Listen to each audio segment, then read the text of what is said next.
This is the Discuss Metal Podcast with Nathan Lehman of Placeholder. Hosted by Dan Terry. Presented by discussmetal.com. What is up, everybody? Welcome to another episode of the Discuss Metal Podcast. My name is Dan. I will be your host for this evening, but here tonight is the person that you actually probably want to hear talk, and that would be Mr. Nathan Lehman of Placeholder. What is going on tonight, man? Not much. Drinking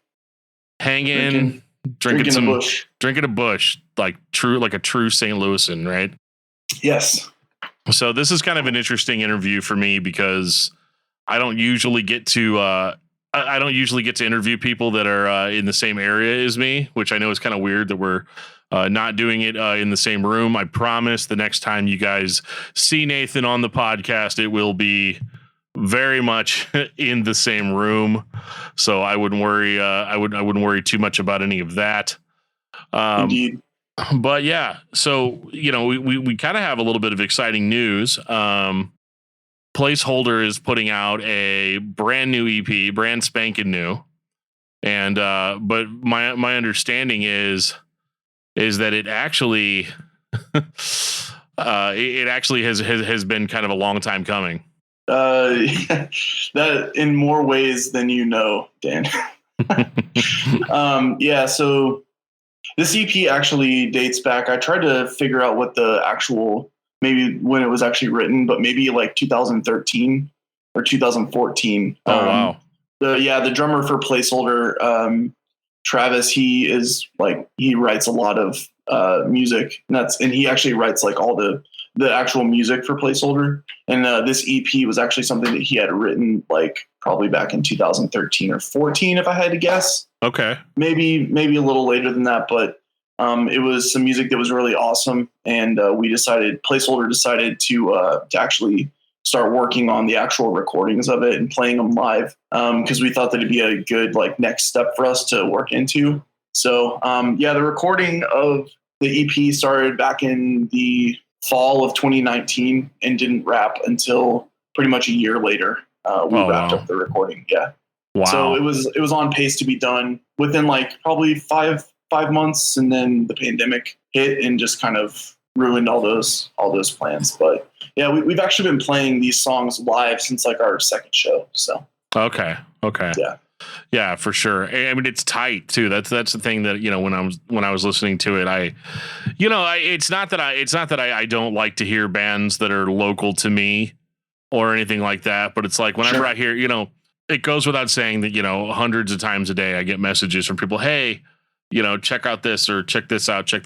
Yeah. So, you know, and obviously my buddy David, shout out to David Van Zandt, was like, oh, I'm shouting him out. He earned it, I guess. David, I love you if you're listening. Right. But no, he was like, dude, can you get me, I think, and it wasn't this, it was, I think your previous release. He was like, you need to get that. You need to get a copy. You need to secure a copy of that for me and send it to me.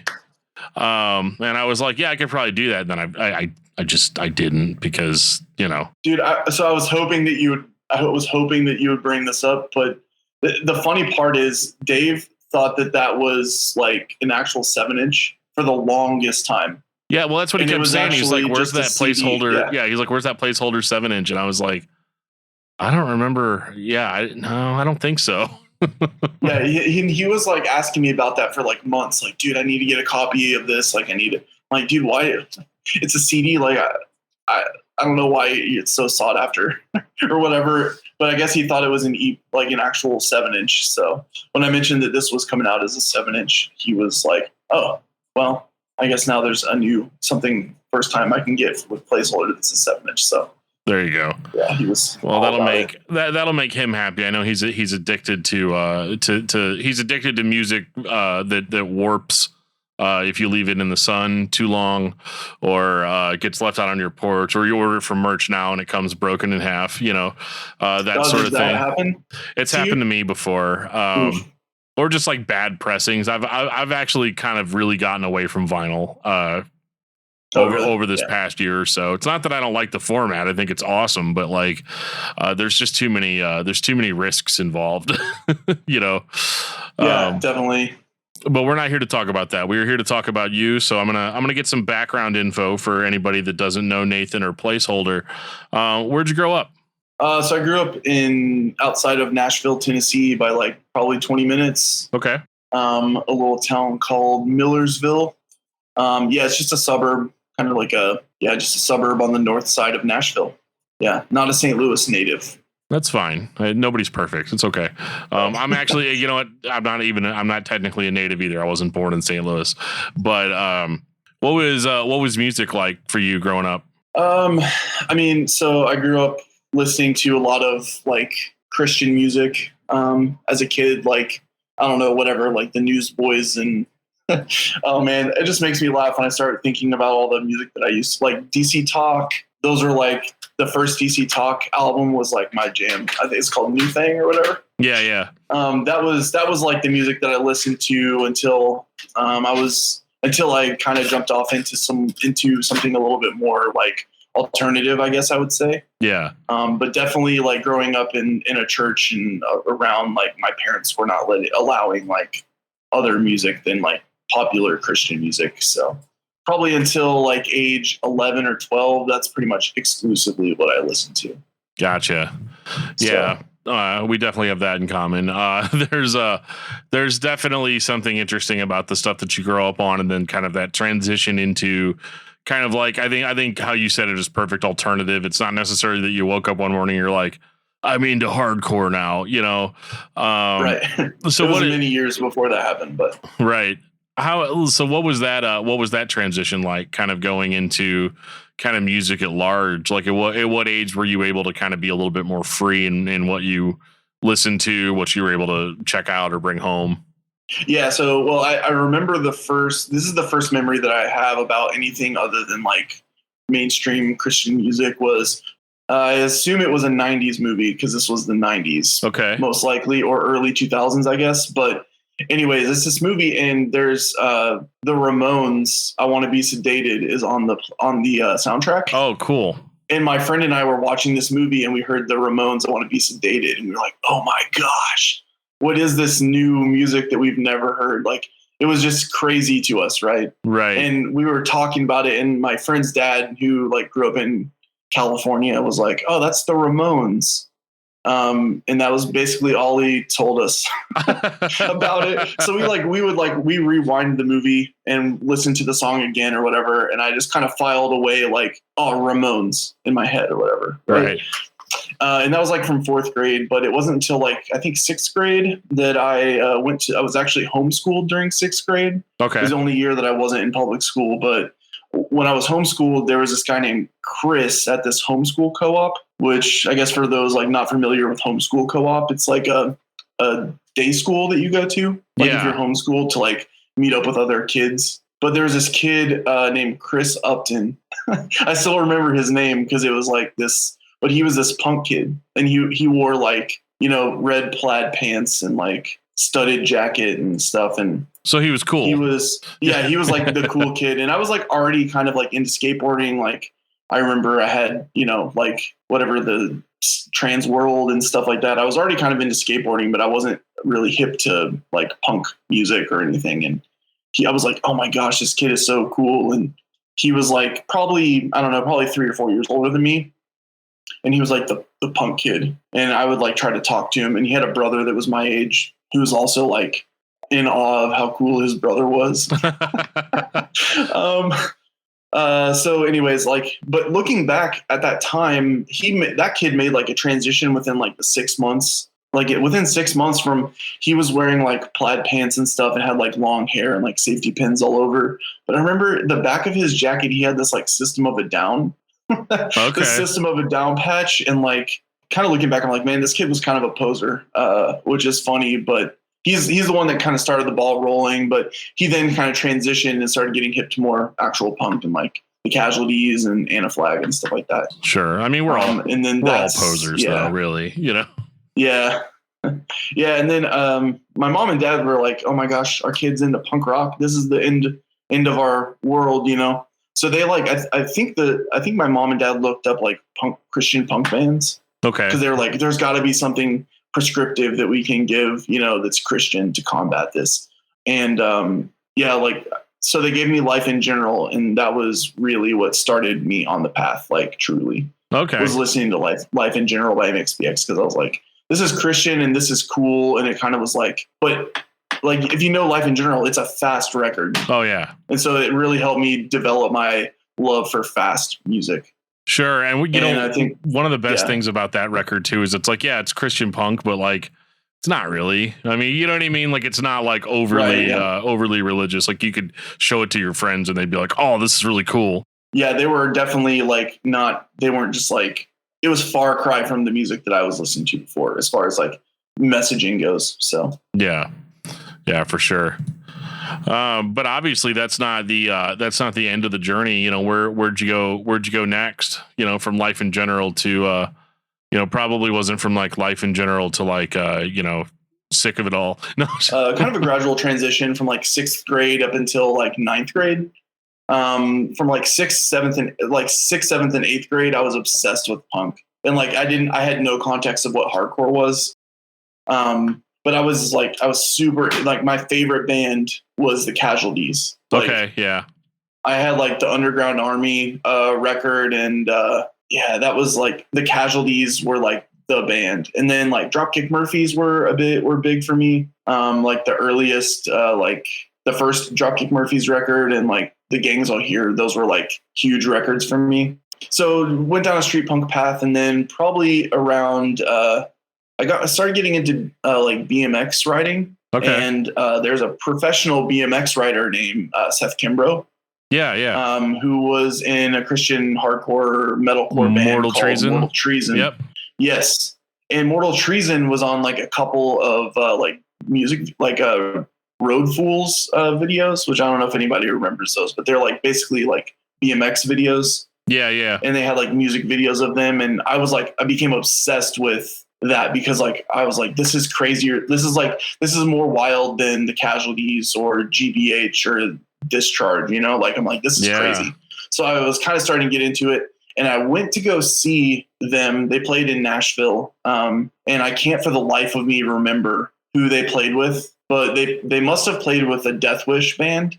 Okay. Like Jake Bannon's record label, Death Wish. Mm-hmm. They must have played with a Death Wish band, because I got, and then on, so the A, I guess you call the A side, was Embrace Today. It had 2 songs. Okay. And then the other one had Modern Life is War, and the song was Dead Ramones. Oh wow. And I was like, holy crap, who is this band singing? Because I loved the Ramones so much, but I'm like, who is this band that's like going so hard? Like, you know what I mean? Like this, like Modern Life is War was like crazier probably and faster and just more like punk attitude than I had heard anything before that. Like it kind of outclassed anything I had listened to. Yeah. It's kind of that feeling of like leveling up, in music. Yeah. They definitely leveled me up, and I'm like, and it was so relatable to me, because I'm like, they're talking about the Ramones, which is like, they're Dead Ramones, which is like a band that I love the Ramones. So it was just like this cool thing.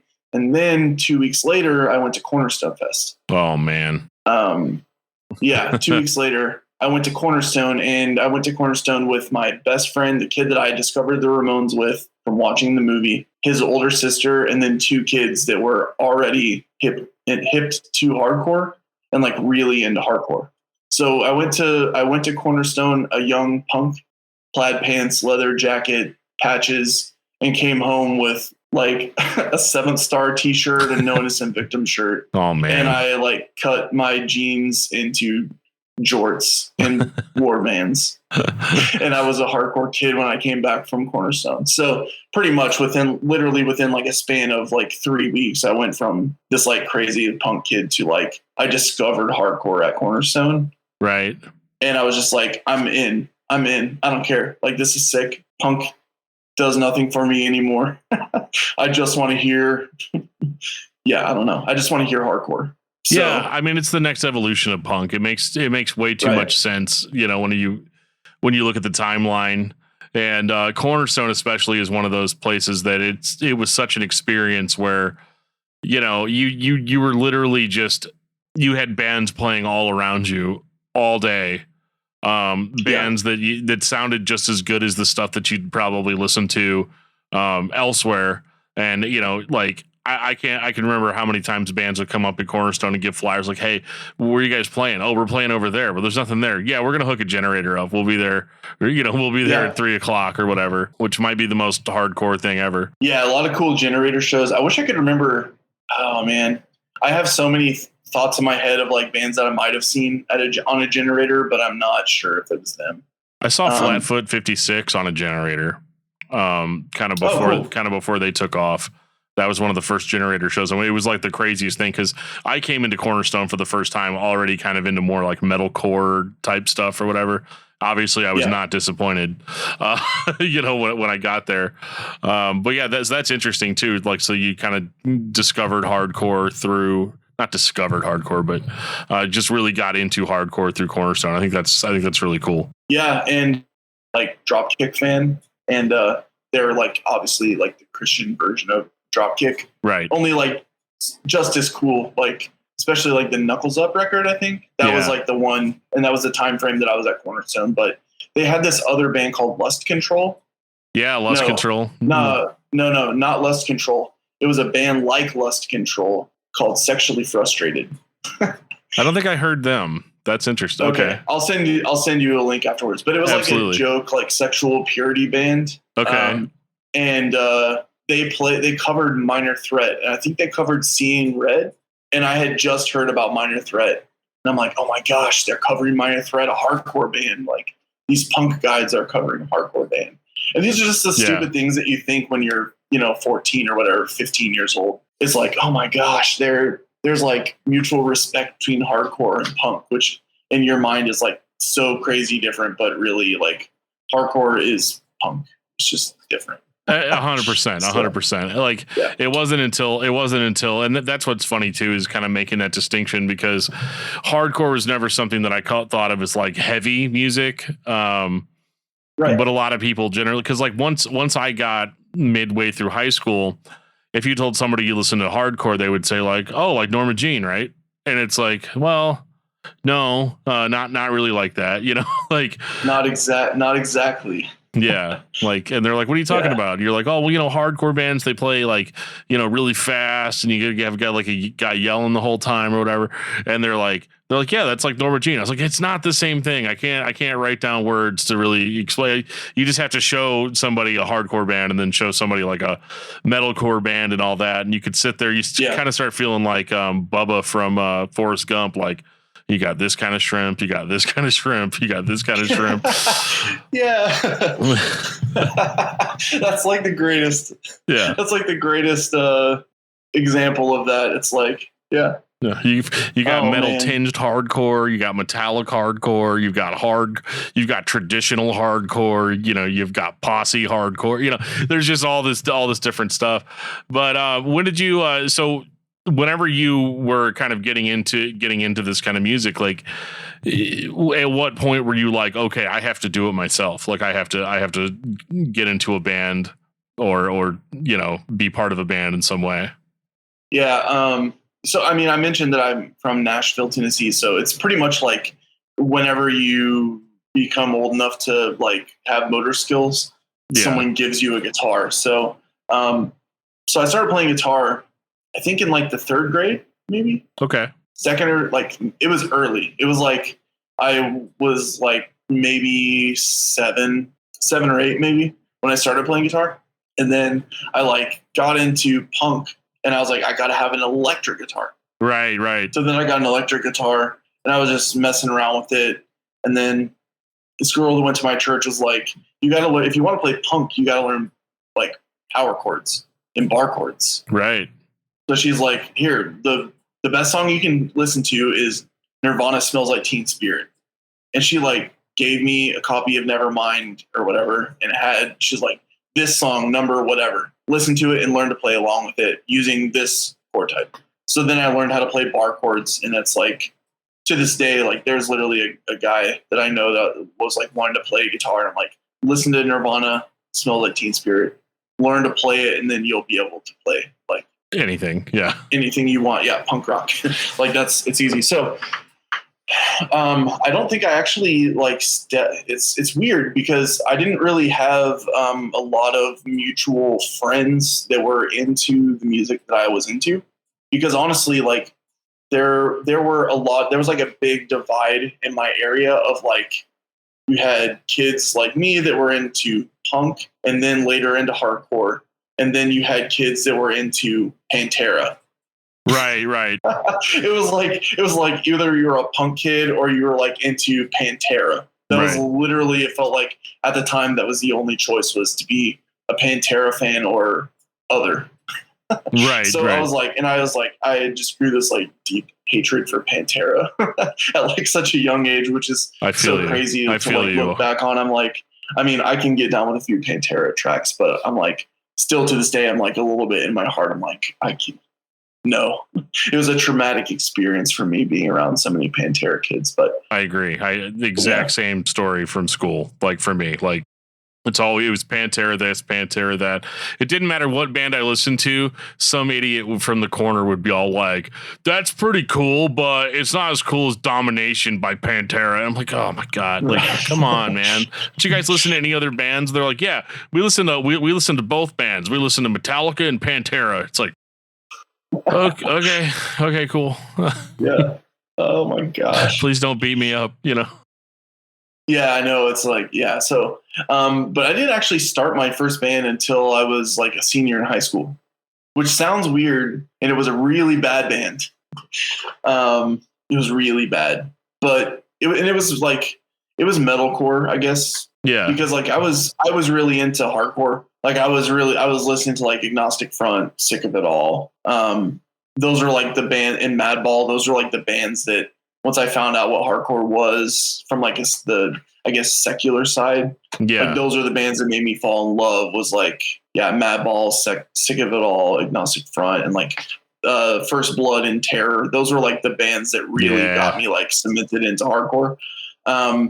And then like I started checking out different bands, and I started going into like melodic hardcore was huge in the mid 2000s. So yeah, it was. Bands like Have Heart and Sinking Ships and bands of that ilk were like really popular. So then I kind of started getting into that, but like all of my friends were like, we like The Devil Wears Prada. Well, of course, we like For Today and like all these bands, like all the Christian bands, which I mean, I like a lot of that stuff. I liked a lot of that stuff at the time, but it was not really something that was like really I gravitated towards, heavily. Sure. Like there was a time for sure that I did, but I was always like, hey, you guys should listen to like 1033 if you won't listen to secular hardcore. Like listen to 1033, listen to this. Listen to like, Deader. just. You remember Deader or Debt Tour? Oh yeah, Deader from Bloodney Records. Yeah, they had that album called Blood Seeds. Oh god, that thing was. Yeah, that was cool. I actually checked that out later because I didn't have access to that record actually. But that band was really cool. Them and then what is that other band? Hit the Deck. Hit the Deck. Hit the Deck was like. Hit the Deck and 1033 were like the bands for me because I'm like, okay, they sound like Count Me Out and Gorilla Biscuits and I'm here for it. Yeah. So, but yeah, that was my experience, was playing in a metalcore band and writing a lot of metalcore riffs that were like The Devil Wears Prada and For Today, only really bad, really, really bad. But we played some shows. Did some stuff. We played a birthday party that we had to pay to get into. That's and you had to pay to get into a birthday party? Yeah, this kid that went to a different school asked us to play his birthday party, and so we did. And we showed up, and his mom was like, "Yeah, that'll be $5 to get in to get in the door." And we're like, "Listen, we're not paying. Your son asked us to be here, and if you don't want us to be here, then we will leave." We're the paid entertainment lady. Yeah, it was one of those weird parties where like the mom was like being cool and like letting kids smoke weed and like drink. That's why she was charging admission. She didn't want anybody to just wander in that she couldn't vet first. Yeah. So, yeah, it was a situation. Absolutely. That was my really my first band. Well, I mean, after being in a metalcore band, what would make you even want to ever play music again? I went through that.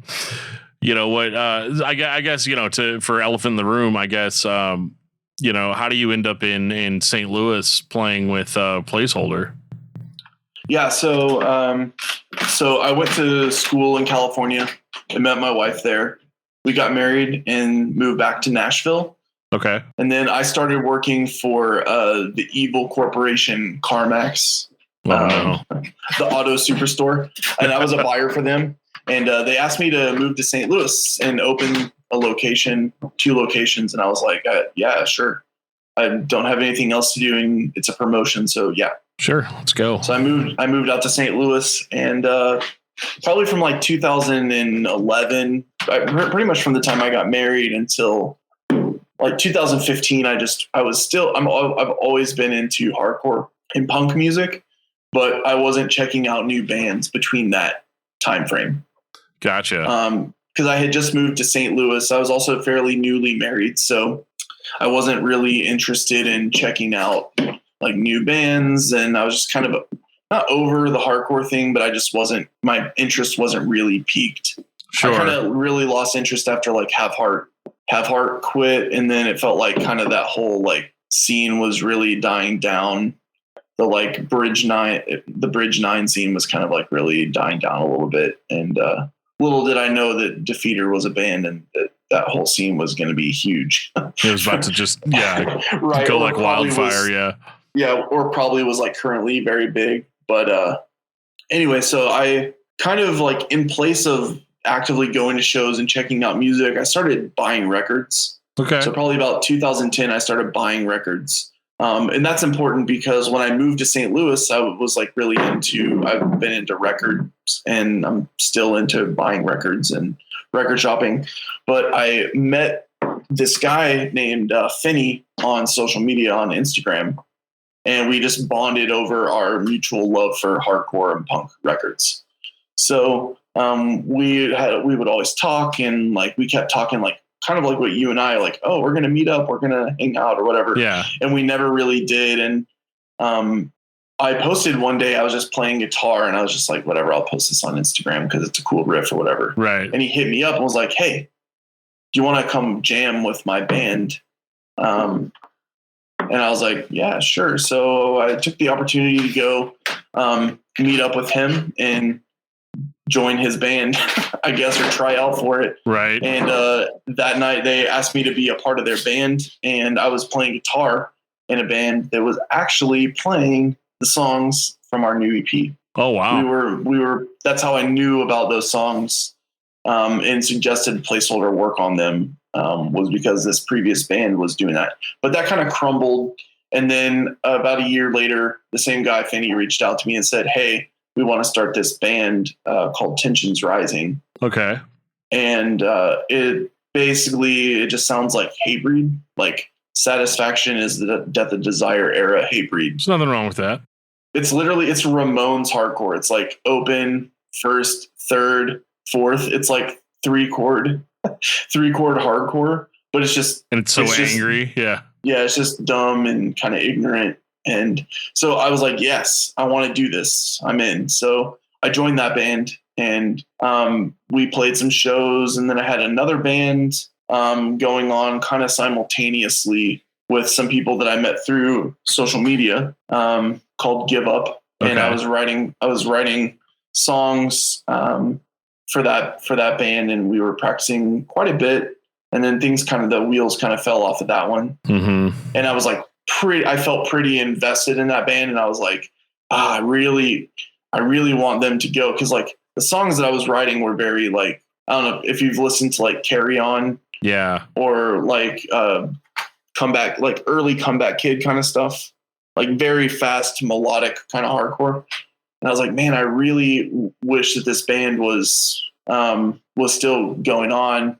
But anyways, Tensions Rising was just kind of a joke project. So after this other band kind of ended, I had free time, and I just was like, started to get to know the drummer for Tensions Rising, Travis, who's currently the drummer for Placeholder and the main songwriter. And I was like, dude, I kind of want to do a band. Like, would you want to do something? And he was like, yeah.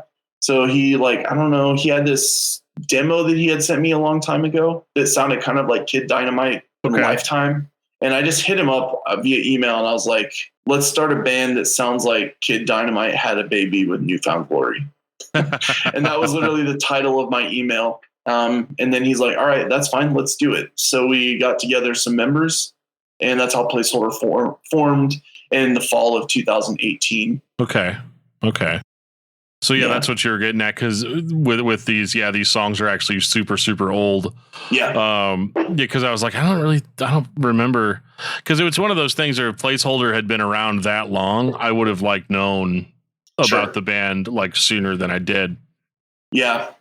Yeah. Travis is just really talented at writing music. And so he has a bunch of stuff that he's just written, and Placeholder we're like, hey, what can we do next? And I remembered that we had worked on these songs previously. So we were like, all right, let's work it. And he writes everything. And then the band, we just kind of take them, and, obviously I write lyrics, and then stuff changes when we go into the studio a little bit too. So sure. No, that's super cool. In listening to the EP, I got to listen to it. Thank you for that. Getting to listen to it a little bit early. Yes, thank you. And I really enjoyed it. Whenever I first started listening to it, I was like, I wasn't 100% sure. I'd heard kind of the songs that you'd had on Bandcamp and so I kind of knew what I was getting into. But like, I don't know, it caught me just at the right time, the right place, where I think we had just gone this huge death metal stint on discography discussion. It was all like death and thrash metal bands and stuff, and and I've always loved hardcore, and I've always loved kind of that that whole scene. And so when I listened to it, I remember messaging David, and I was like, dude, this Placeholder EP is awesome, because like it's kind of, it reminds me of a time, not that it sounds dated, but like I was like, these are the kind of bands I wanted to hear whenever I first started listening to hardcore. It was like this super passionate kind of in your face, but like passion, but not toughness, like we were kind of poking fun at Hatebreed there a minute ago, but like a lot of hardcore bands that come out, especially when they're on their first couple of releases, or you tend to overcompensate, I think, a little bit, because maybe they feel like they've got something to prove to like metal bands or or whatever it is, but like with the Placeholder stuff, I like it just because it seems to come from a very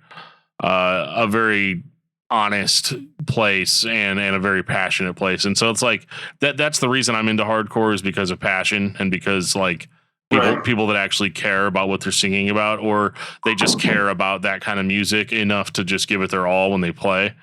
And so, I mean, this isn't some kind of like paid advertisement or endorsement. Anybody that listens to my show knows that if I think something's garbage, I'll say it, but no, this was definitely a diamond in the rough, and I'm excited. I'm excited just to get to talk about it, so like with this album, it is basically an album. I mean, it's got enough tracks. But for me, enough tracks is like 5 to 6 songs.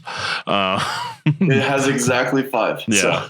So. But what are some of your favorite songs on this record, and why? So I really like, my favorite song to play live is the song Virtue Signal the End. It's the second to last song on the record, and it starts side B of the 7-inch. And if you remember, it's the one that starts off with like this crazy, like propaganda-esque solo. Mm-hmm. It's like it starts off with a solo, which I just love. Like, and it's just this fast, like it's just really fast and angry. Yeah. And I really like, that's my favorite, like to play live. That's my favorite one for sure. And then I would say probably the one that sticks out the most as far as just ones that I like. The second song on there, 9th of May. That one's probably the most personal as far as from like a lyric standpoint. Yeah. And that song really kind of like it's very special to me. So that one's definitely like my pick from the record. That's definitely a good pick. I actually Yeah, man. Real quick, just because of the whole live thing. How do you know Drew Maxey? Oh, Drew was in Give Up With Me. I didn't know that. Drew, I went to high school with Drew. Oh, you did go to high school with Drew? I did. Is Drew in the chat? Once again. He's not in the okay. in the YouTube. It's that whole like disappearing Facebook comment thing. Okay. Yeah, Facebook. Yeah, hates me. Drew was the person I met through social media, and we started Give Up together. Gotcha. And then he went on to do Time and Pressure. Okay. And then weird story about Drew is his previous band, Perfect People, which I believe Joe recorded vocals. Yep. For Perfect People. He did. But there are two members of Placeholder that were in Perfect People. Okay. Drew. So okay. Yeah. Small world. Yeah. Small town, I guess. Really. Yeah, for sure. Yes, Drew, I love you. He was just if you're watching. Well, he just said boo on it, so Gus, where do you think? Whatever. Yeah, no, actually, our old band, me and Joe used to be in a band called Jelly Donut, and we played a bunch of.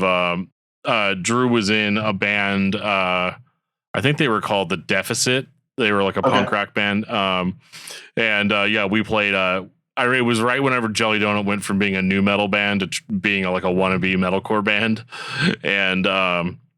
So but The Deficit came on and they played. They had so much energy. They were great. They were so much fun because it was like them. So it was like a punk band, like a real punk band, and then there was us, who was like this new metal, like screamy thing, and then we had like a pop punk band like close out the set. It was just such a different time.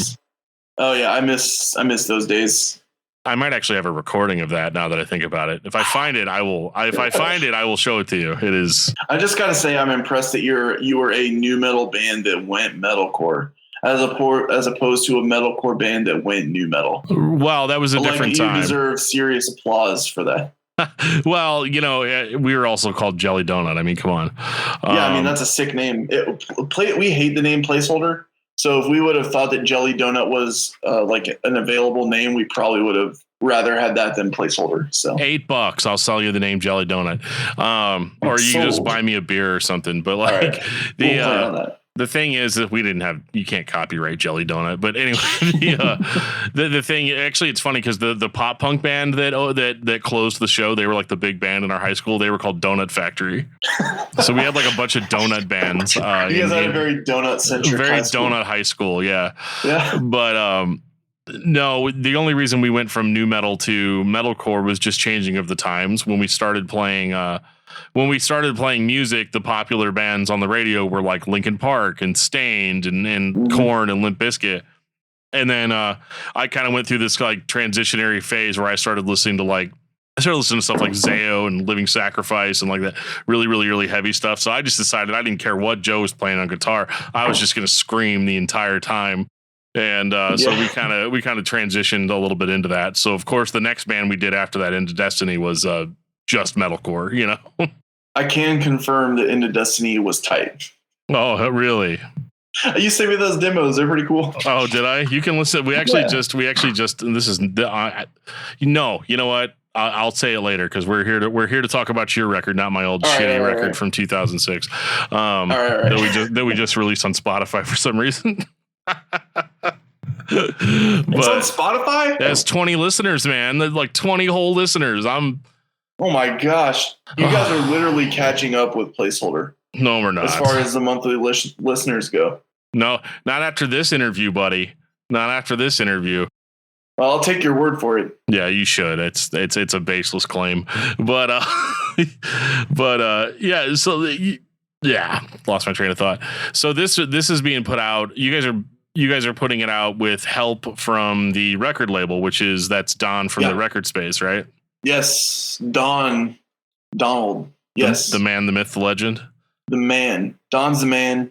Everybody should go to his record store if they're in St. Louis. I heard he was a real bastard. Yes, like a whole squad of bastards that run around with him. Yeah, I heard the same thing. Yeah, it's a crazy. He's a self-proclaimed. Yeah. Yeah, we've had him on the show like twice. He's the best, man. He knows everything. Unfortunately, him and I always just end up talking about movies. Yeah, instead of music. Yeah. Like, well, he's like really big into horror. Yeah. and like kaiju movies and stuff. And he really loves Repo Man. I think Repo Man might be his favorite movie. Yeah. But so how did you end up meeting up with Don and getting into the record space and stuff? That's kind of the cool place to be nowadays. It feels like. Yeah, record space is awesome. It's got first of all, Don is really awesome, and he cares a lot about like the local music scene, not even necessarily hardcore, but like he supports a lot of local artists in St. Louis, which is great. And that's actually the way that I met Don. We actually played, I think we had known about Bastard Squad, but Bastard Squad wasn't really like, maybe they were on their second or third show from like their return or whatever. Yeah. But Don was running the the punk rock flea market. I don't know if you've heard of that or not. Yeah. The Silver Ballroom down in the city does the punk rock flea market, and somehow he thought to ask Placeholder to play the after show. Okay. So we actually played an after show at this bar, the Haunt, and we played with Bastard Squad. They played, and then I think we opened that show. I mean, we're local openers, so yeah, I think we opened that show. But that was like the first time that we met Don, and then Don started putting us on other stuff that he had going on. So we played like his Halloween show. Yeah. And since then we've just kind of become friends with Bastard Squad, and like Kevin plays in another band called Better Days. Yeah. And so we know like Kevin and Don. So that's they've just been allies, I guess, for Placeholder, Bastard Squad, and then the record space. I guess I started going there and buying records because I really like records. So just started going in there and being a customer and just talking with Don, and just kind of built a relationship that way. So that's super cool. And it's funny because you were talking earlier, whenever you said you moved to St. Louis and you got really into records, I was kind of thinking like, well, where would you even buy records in St. Louis? We've only got like maybe five record stores total. Yeah, we don't have a lot. Yeah. There's more than five, but there's maybe 5 ones that are worth checking out. I mean, I don't know. Maybe the other ones are worth checking out. I've just never been there. So. Well, there's a place. Record space is hands down the best place to go if you're into like this kind of music, you know. There was a place called I can't remember what it was called now. It was like the record outlet or something like that. I don't remember what they were called. Record Exchange. Was it the Record Exchange? Oh. It might have been. I don't know. This gonna bother me now because I'm gonna remember it as soon as we're done. But like, no, but it's this big place in the city, and I don't remember exactly what street it's on. I've only been there a few times, but it was just like records, like floor to ceiling. That's the Record Exchange. Record Exchange, yeah. And like I found a couple of gems in there, but I remember like never being like, I was always afraid I was going to get like lost in there and like be found days later under a pile of records or something. It was like they should have called it like the records hoarder, you know? Yeah, that place is crazy. I've been there a few times. I never really find anything. I did find a Judd 7-inch there one time. Oh, wow. The No Tolerance for Instruments. I don't know if you're familiar with Judd or not. No. But it was released on Victory Records, and it's literally people mouthing a hardcore record. There's no instruments. It's just like people going jun jun, dun dun dun dun. I'll send you a link. That sounds like something I'd be into. Like not like seriously, but like it'd be fun. Yeah.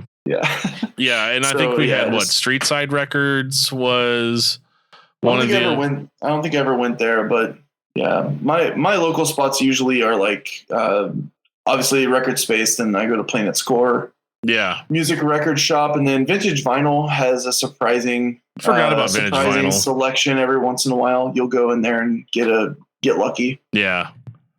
Yeah, their pricing is what kills me a lot of the times. Is you're paying a premium for shopping at Vintage Vinyl, but they can have some good stuff.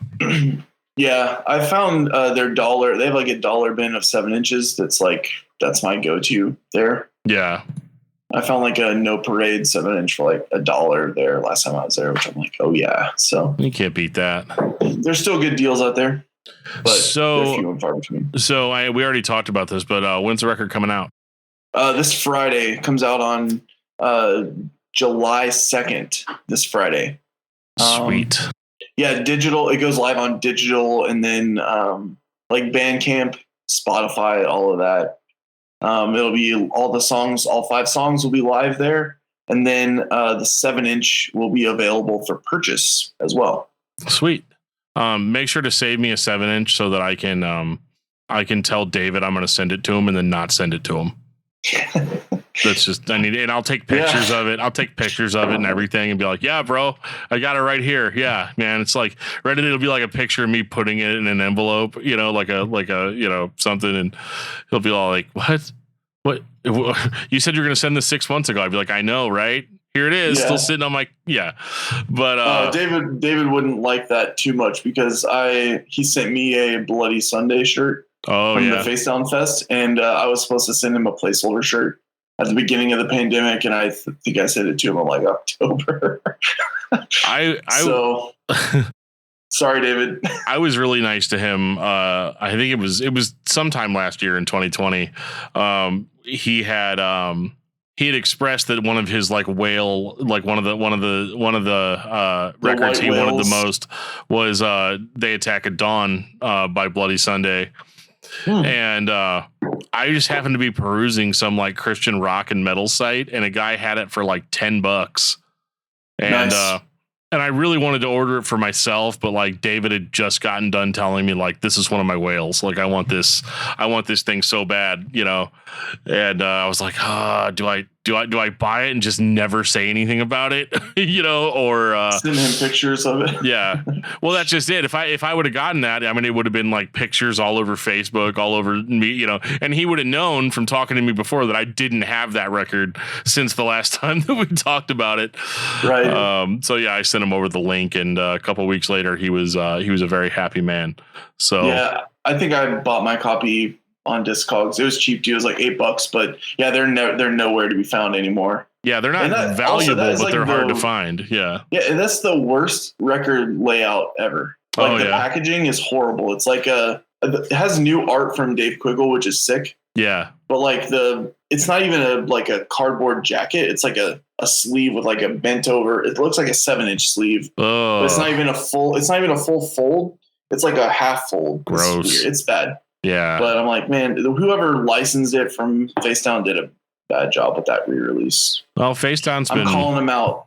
Facedown's been re-releasing stuff. Yeah. So we might get something. I'm happy with my CD copy. If you want to talk about how big of a poser I am, I bought They Attack at Dawn by Bloody Sunday at Hot Topic for $6.99. Hey, no shame in that. No. I mean, I'm not really ashamed. I just want everybody to know that, like, Hot Topic used to sell cool music. There was a while where, I could only buy Strike First and Facedown stuff from Hot Topic. Yeah. Yeah, I think I bought like the Serpent Servant at Hot Topic the day that it came out or something like that. Yeah. I want to think like the only place I could find it for sure was going to have it. So yeah, I think I got it from Hot Topic. I got Nil Dead Risen from Best Buy for like $7.99. It was a steal. Yeah. Then I let some dude borrow it and he never gave it back to me. So I probably need to buy another one at some point. But But no, this is exciting. So, you said something about you guys are going to be playing a release show coming up. Yeah, we do have a release show, a place booked. We're working on it's going to be in September. Okay. But we're working on getting other local bands. We're going to try to keep it to a local show. Sure. Because St. Louis, we want to be able to have like a good St. Louis local hardcore show. For sure. I think there's one that was now actually a different band that I play in is playing one in August, but by September, I don't know if maybe there will be other shows, but hopefully our record release show will be one of the first opportunities to go out and see some of the favorite local bands out there. So yeah, 100%. Well, that's exciting. I'm going to try to get out there. I know I told when I had Don on the show, I told him I was totally going to come to his record release party, and then we didn't go. That was one of those my bad sort of situations where I told him I had basically that was one of those days. You know how every now and again you have a day on the calendar and you realize you've said yes to everyone. Oh yeah. And then you're like, oh crap. I don't know how we're gonna do this.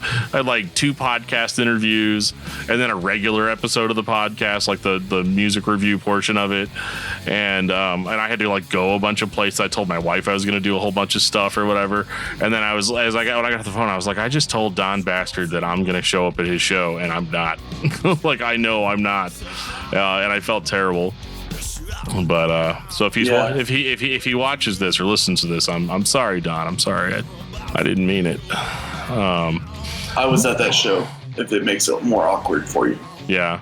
Well, Joe was supposed to go too, so the blame doesn't just lie on me. Fair enough. But Nathan, thank you so much, man. This is a fun chat, and I can't wait for us to get together and just hang. It doesn't even have to be a podcast thing. Just hang out, have a couple beers, talk some music.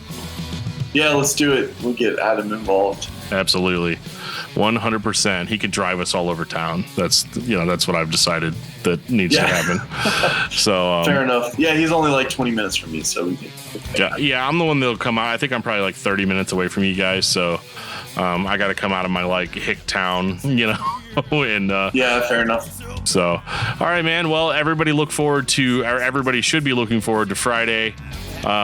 Make sure you're going on Spotify and pre-saving this EP coming out, because trust me, you will not regret it. And thank you. We'll get you on. We'll get you on again soon, Nathan. Have a good night, man. Yeah, man. You too. Thanks. Good talking to you. You too.